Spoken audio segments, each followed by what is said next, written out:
तो ये हम शो लेकर के आते हैं कॉइन डीसीएक्स के सहयोग से। और कॉइन डीसीएक्स इंडिया का सबसे बड़ा क्रिप्टो करेंसीज का एक्सचेंज है, जो कि बहुत सारे शोज पे, बहुत सारे उस पे काम करता है क्रिप्टो करेंसीज पे, और वहाँ पे हमें मौके देता है कि किस तरीके से हम क्रिप्टो करेंसीज में पैसे कमा सकते हैं, मुनाफा कमा सकते हैं इन्वेस्ट करके और ट्रेड करके। इसके साथ में हमारे साथ में अभी उपिंदर सिंह जी हैं। उपिंदर सिंह जी हैं, फाउंडिंग पार्टनर हैं चेन एसेट कैपिटल के।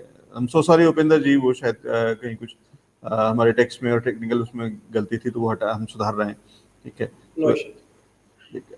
तो उसको ठीक है कि अब आप उसके साथ में नहीं है कॉन्फ्रेंस फॉक्स के साथ में, तो वो शायद हमारे पास पुराना डेटा था जिसको हम अपडेट कर लेते हैं। ठीक है, तो बहुत स्वागत है उपिंदर जी एक बार फिर हमारे साथ में जुड़ने के लिए। Thanks a lot for inviting here. जी, उपिंदर जी सबसे पहले तो बिटकॉइन पे बात कर लें। मेरे सामने जो चार्ट है जो मैं देख पा रहा हूँ, उसमें मुझे दो चीजें दिखाई दे रही हैं। एक साल में 230% प्रॉफिट और एक हफ्ते में 11% लॉस।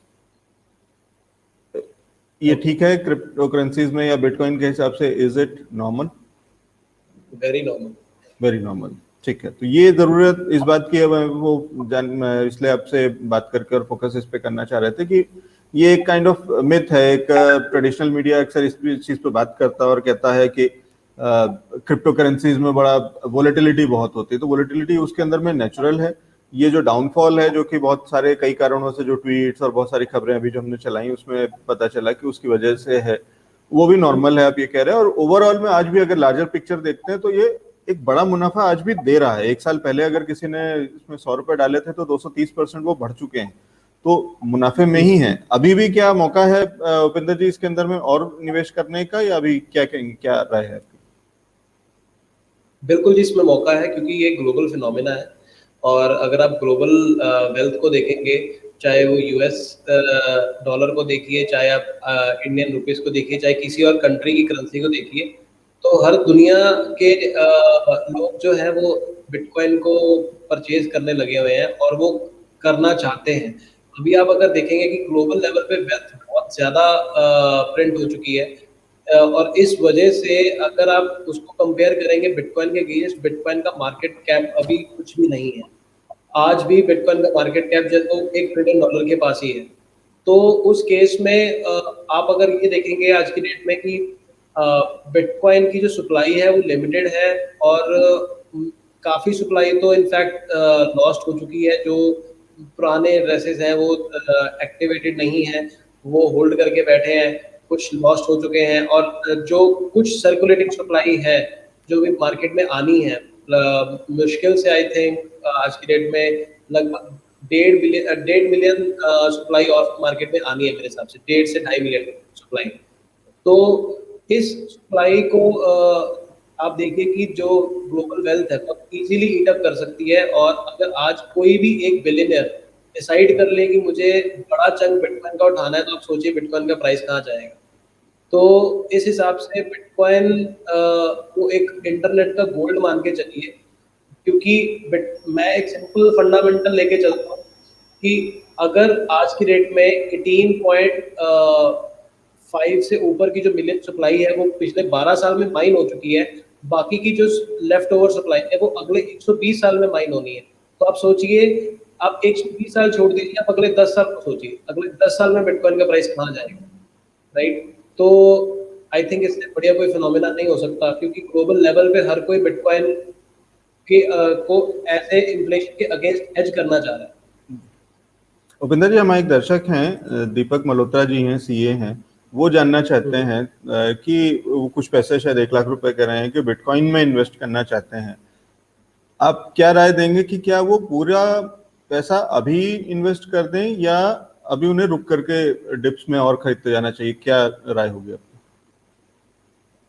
देखिए, पहले मैं कोई भी राय दूं इससे पहले मैं बोलता हूँ कि मैं कोई फाइनेंशियल एडवाइजर नहीं हूँ, ठीक है? It's just a speculative asset. तो मैं अपनी अंडरस्टैंडिंग के बेस पे आपको अपनी राय दे सकता हूँ, बट रेस्ट जो आप डिसीजन लेंगे वो आप ही का अपना रिस्क फैक्टर होगा।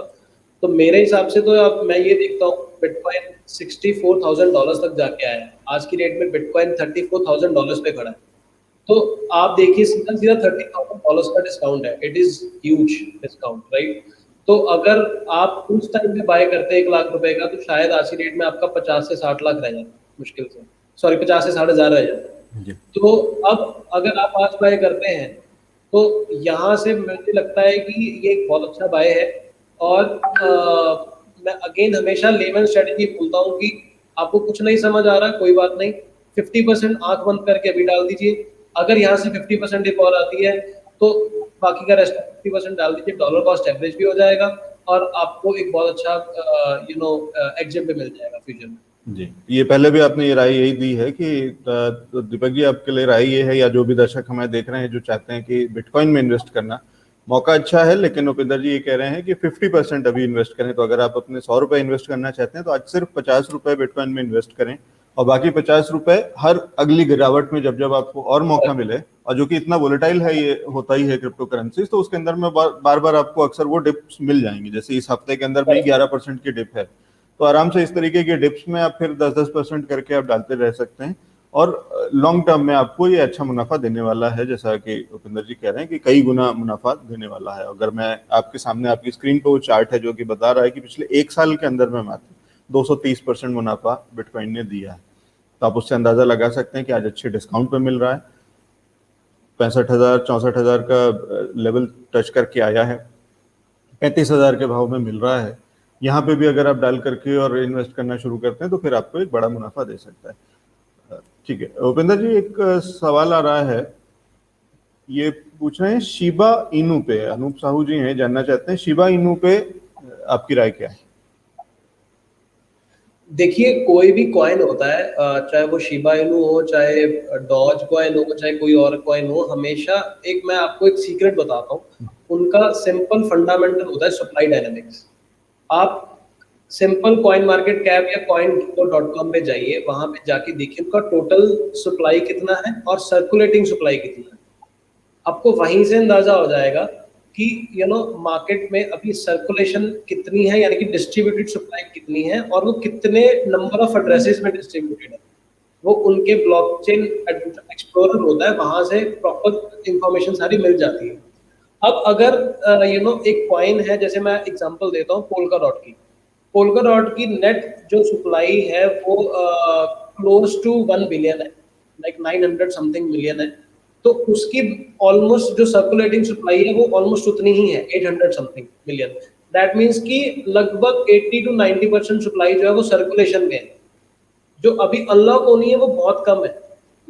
अब बिल्कुल इसके अगेंस्ट अगर आप आज के डेट में कोई दूसरा कॉइन देखेंगे जिसकी कॉइन अभी सर्कुलेशन सिर्फ 30 to 40% है, जो बाकी की सप्लाई अभी अनलॉक होनी है, तो इसका मतलब ये हो गया है कि वो उसके फ्यूचर में अनलॉक होने के चांसेस है, तो डंप होने के चांसेस ज्यादा है, राइट। उसके हॉडलर्स अभी और नए बनेंगे। एक ये फैक्टर है, बहुत इंपॉर्टेंट है supply dynamics. Second important factor है उनका यूज केस। अगर मैं आज की डेट में शिबा इनू की बात करूं, इसका यूज केस क्या है? कुछ भी नहीं है, ये तो एक जस्ट मेम कॉइन। एक हवा चली डॉज कॉइन की, एलन मस्क ने उसकी हवा बना दी और उसके नाम पे क्योंकि डॉज कॉइन किसी इथेरियम की ब्लॉकचेन, तो शिबा इनू इथेरियम ब्लॉकचेन के ऊपर आ गया उसका टोकन के तौर पे, और लोग शिबा उस हवा के पीछे जाने जा रहे हैं। जी तो उपेंद्र जी, हाँ, तो आप पहले भी बात कर चुके हैं, दो जिसमें से एक इनका कुछ यूज है, इनका पर्पस है, और एक वाले मीम टाइप नहीं, कुछ यूज नहीं है। उपेंद्र जी, आप मेरे सुन पा रहे हैं? मेरी आवाज जी?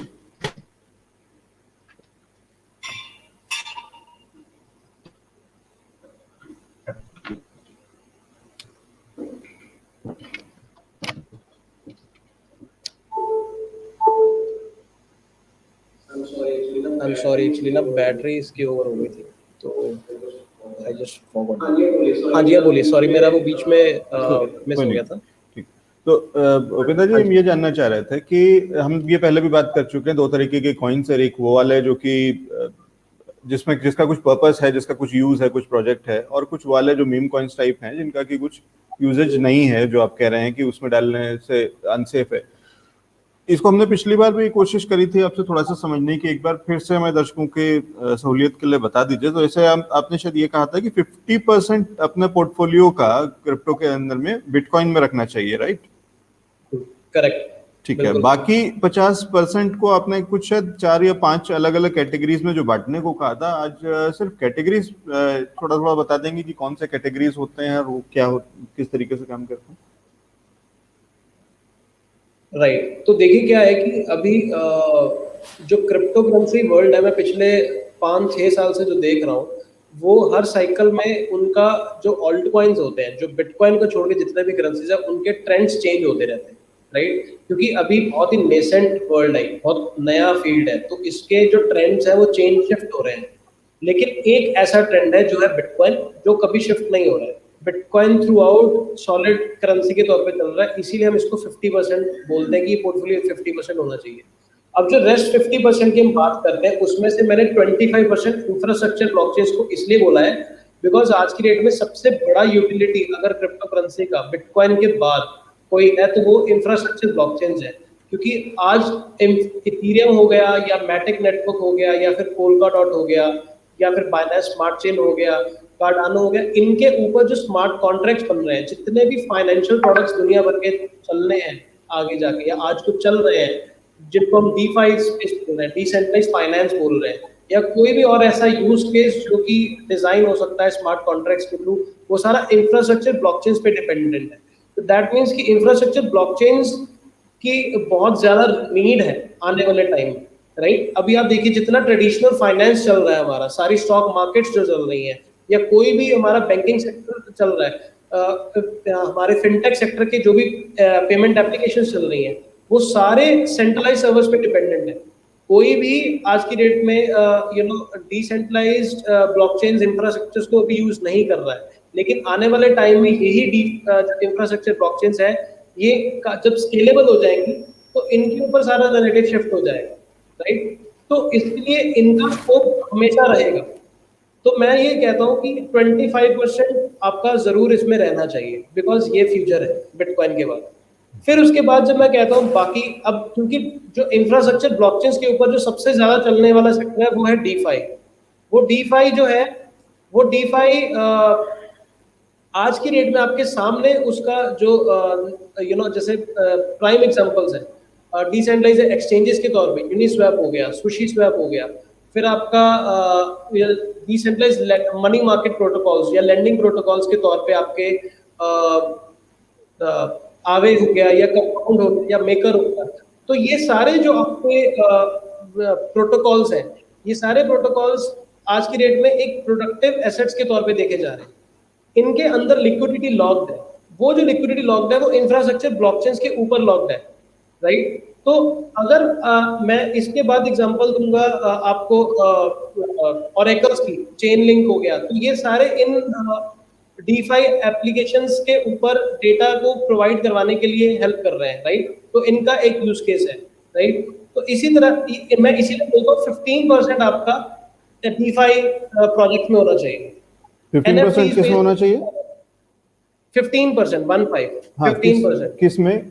टेकफाई, इसको क्या बोलेंगे? DeFi, decentralised finance. अगर आप कॉइन मार्केट कैप या कॉइन गीको पे जाएंगे, आप वहां पे डीफाई को सिलेक्ट कर सकते हैं, एंड डीफाई को सिलेक्ट करके आपको वहां पे जितने भी डीफाई बेस्ड प्रोजेक्ट्स हैं उनकी लिस्ट मिल जाएगी, राइट? तो आपको ये भी पता लग जाएगा उनके अंदर कितनी अमाउंट लॉक्ड है डीफाई प्रोजेक्ट्स के अंदर।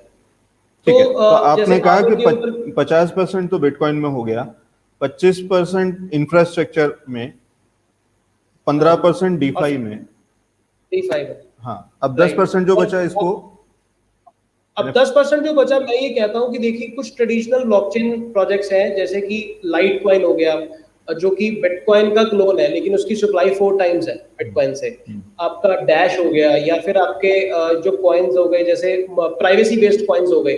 आज प्राइवेसी को लेके लोग ज्यादा वरिड नहीं है शायद, और उनको शायद इसके बारे में ज्यादा भी पता भी नहीं है, लेकिन एक टाइम आएगा जब लोगों को ये पता लगेगा इस प्राइवेसी बेस्ड कॉइन्स या प्रोजेक्ट्स की भी काफी नीड होने वाली है फाइनेंशियल सेक्टर में। तो वहां पे मोनेरो, जी कैश बहुत अच्छा परफॉर्म करेंगे। तो मोनेरो हो गया, जी कैश हो गया, या फिर आपका जो कुछ ट्रेडिशनल प्रोजेक्ट्स हो गए जो कि अभी परफॉर्म भी नहीं कर रहे हैं, जैसे बिटकॉइन कैश हो गया, राइट। तो ऐसे प्रोजेक्ट्स में मैं यूजुअली बोलता हूँ कि इन पे बेट किया जा सकता है।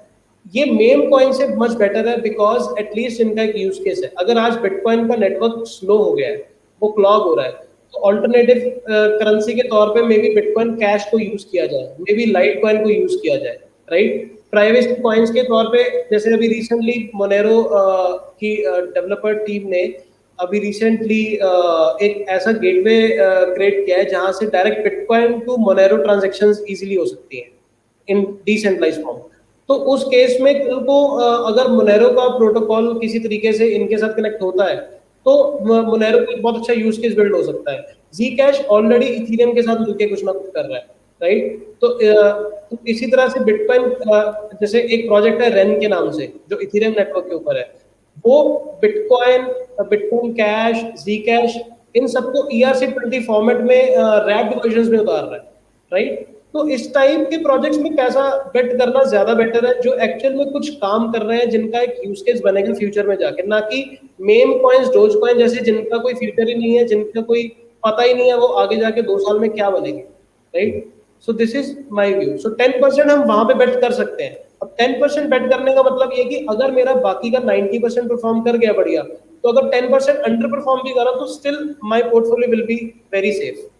जी उपिंदर जी, मेरे को एक अच्छी चीज जो लगती है आपकी, वो आप काफी हद तक फंडामेंटल्स पे बात करते हैं। तो आप ये नहीं कह रहे हैं यार मीम कॉइन्स, जिसका नाम ही मीम है, जिसका मतलब है मजाक, तो मजाक में पैसे नहीं डालने चाहिए, आप ये कह रहे हैं, जो कि एक बहुत अच्छी बात है और बहुत ही जरूरी बात है, बहुत ही याद रखने वाली और इम्पोर्टेंट बात है कि एक एस्पेक्ट है कि ऐसी चीजों पे मजाक में आपको पैसा है आपका, जो कि आपकी मेहनत की कमाई है और उसको आप और बढ़ाने के लिए चाह रहे हैं, तो उसको इस तरीके की चीजों में मजाक में और मीम्स में लगा करके और वो वाला रिस्क और वो वाला गैम्बल नहीं करना चाहिए। तो वो एक अच्छी चीज है और शायद ये ही आपकी जो स्ट्रेटेजी है या आप जिस तरीके से चीजों को बताते हैं ना, ये ही वो क्रेडिबिलिटी दिलाएगा इस क्रिप्टो करेंसीज को, इस डिजिटल एसेट क्लास को, जिससे कि लोगों में इसके प्रति भरोसा बनेगा। क्योंकि अगर आप फंडामेंटल्स पे बात नहीं करेंगे, आप ये जब वही वाली चीज जो आम आदमी जब कहता है ना कि क्रिप्टो करेंसी होती कहाँ है, क्या है, चलती कैसे है, मेरा रुपया या डॉलर है तो मैं इसको किसी को दे सकता हूँ, मैं हाथ में पकड़ सकता हूँ, और आप कहते हैं कि नहीं, ये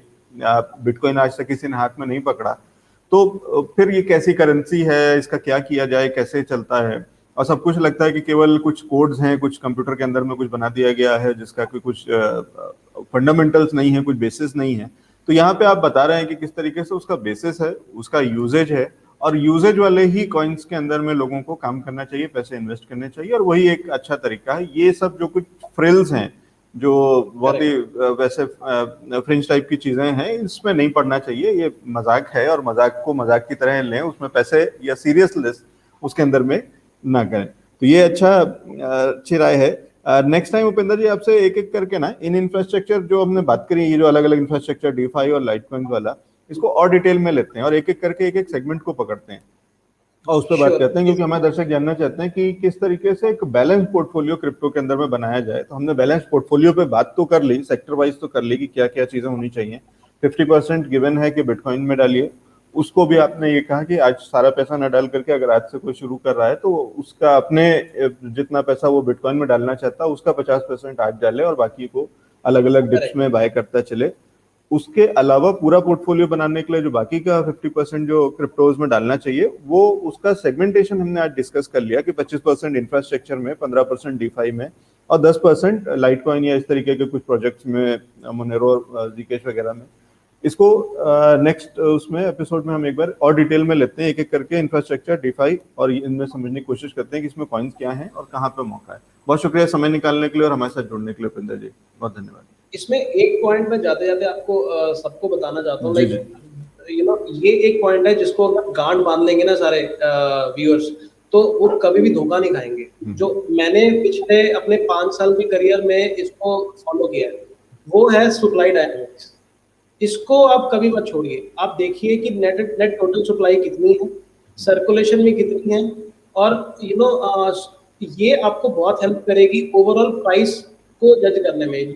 लोग यूजुअली ये बोलते हैं कि बिटकॉइन बहुत महंगा है, रिपल बहुत सस्ता है, डॉज कॉइन देखिए बहुत सस्ता है, लोग ये नहीं सोचते कि उसकी सप्लाई कितनी ज्यादा है बिटकॉइन के अगेंस्ट। तो आप अगर ओवरऑल मार्केट कैप को देखेंगे और उसका यूज केस को देखेंगे, उसके हिसाब से आप जो है जब अपनी कैलकुलेशंस करेंगे तो आपको समझ में आएगा कि एक्चुअल में कौन ज्यादा वैल्यूएबल है, बिटकॉइन ज्यादा वैल्यूएबल है या फिर मेम कॉइन ज्यादा वैल्यूएबल है। जी, तो सरल भाषा में मैं दर्शकों के लिए बता दूं कि उपिंदर जी ये कह रहे हैं कि हर कॉइन का एक लिमिटेशन होता है कि वो कितना बन सकता है और कितना हो सकता है। जैसे बिटकॉइन का लिमिटेशन है कि वो इतनी बार और इतना ही बन सकता है, तो वो सप्लाई उसको कहते हैं, और सप्लाई के हिसाब से उसका रेट ऊपर नीचे होता है। तो जिसकी सप्लाई कम होती जाएगी, जब एक लिमिट आ रहा है या एक टाइम आ रहा है जब ये हो रहा है कि अब शायद बिटकॉइन इसके आगे नहीं बन सकता और नहीं हो पाएगा, तो अब इसलिए उसका स्कैर्सिटी होगी। जब सप्लाई कम होगी तो डिमांड बढ़ेगी, तो इसलिए जाहिर बात है कि उसका प्राइस भी बढ़ेगा। उपेंद्र जी मैं ठीक कह रहा हूँ?